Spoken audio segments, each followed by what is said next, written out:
In this video, I'm going to show you how to fix Daikin air conditioner fault code A5. If you find this video helpful, please consider to like this video and subscribe to my channel. In saying that, let's just jump straight into the video.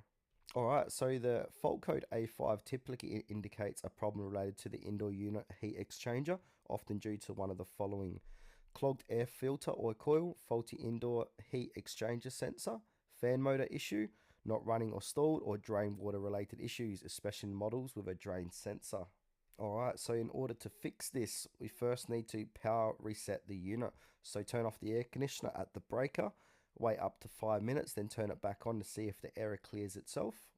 Step 2, we need to check the air filters and coil. So dirty filters or coils can block airflow and trigger A5.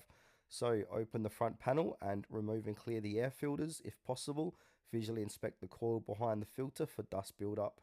Clean using a soft brush or coil cleaner if necessary. Step number 3, inspect the indoor fan. So turn the unit on and observe if the indoor fan is spinning. If it's not, the fan motor may be defective or stuck. Wiring to the fan may be loose or disconnected, or the PCB may not be sending power to the fan motor. Step 4, check the heat exchanger evaporator sensor. So if this sensor monitors coil temperature, if it malfunctions, the system may incorrectly assume a problem. Using multimeter to test its resistance. Like most thermistors, it should read around 10 kilo ohm at 25 degrees Celsius. If it shows 0 kilo ohm or infinite, replace it.